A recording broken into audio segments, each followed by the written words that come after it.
Мүмкүн да коомчулукта дават деген нерсе бир башкача маани алып келип калды. Ал деген анткени даватчылардын артынан дагы бир кара пиарлар жүрүп, алар үйлөргө кирип туура эмес үгүттөрдү кылып атышат деген мааниде. Ушуну бир мындай бир жакшы жолго салып, муфтий тараптан же болбосо ар бир айыл өкмөткө, жерлерге барып, кадимкидей эле заманбап жыйын өткөрүп, ошол жерден элдерге түшүндүрүү иштерин жүргүзүүгө болобу? Албетте болот. Бул сөздөрдө бар. Мисалы үчүн ошол үйлөрдү кыдырып чакырып аткан даватчылар дагы ошол чоң аалымдардын, молдокелердин сабактарына баргыла. Алар ошол үйгө барганда бир нерсе түшүндүрүп айтышпайт, болгону келиңиздер, мечитте сабак болот, баян болот деп ошого чакырышат да.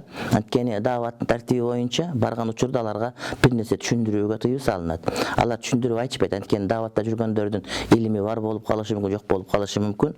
Келсеңиздер шамдан куптанга чейин же мына убакыттарда мына ушундай таалим болот, баян болот, ошого катышып өтүп кетиңиздер деп булар тагыраагы чакыруучулар деп айтсак туура болот да.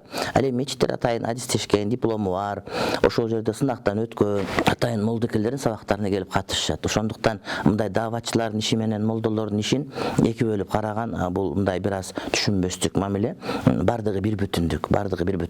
Туура сөздөрдө жанагыдай бир адамдар жашаган жеринен ошого мындай бир таасирленет да. Америкада жашап келген адамдар америкалык мындай бир жашоонун тартибин жакшы көрсө, ошол Арабстанга барып келгендер арабтардыкын жакшы көрүп калгандай эле Пакистан, Индияга барып даваттын жолуна түшүп, ошондон бактысын тапкандар, ошол элдин маданиятын дагы бизге көтөрүп келип жаткандагысы жок эмес. Эми буга биздин Кыргызстандын бардыгы эле аралашып атабыз, анткени бардыгыбыз ошо башка элдин маданиятын алып келип бизге таңуулагысы келип аткандар көп да. Ошондуктан аны мындай бир маданияттардын айкалуучусу катары гана кабылдаш керек, анткени кыргыз эли гени күчтүү эл болгондон бардык эле нерсени кабыл кыла бербейт. Ирге бирге олтуруп ошонун бизге өтө турганын, жарай турганын кабыл алып атат. Мисалы үчүн даватчылардын кийимдеринен билсек болот да. Башында бардык эле бөлөк улуттун кийимдерин кийип жүрсө, азыр бир беткейликке, бир бүтүндүккө жакындап калдык. Демек, бул мындай бир эволюциялык жол менен мындай бир өзүнүн жемишин берип атат деп айтсак туура болот.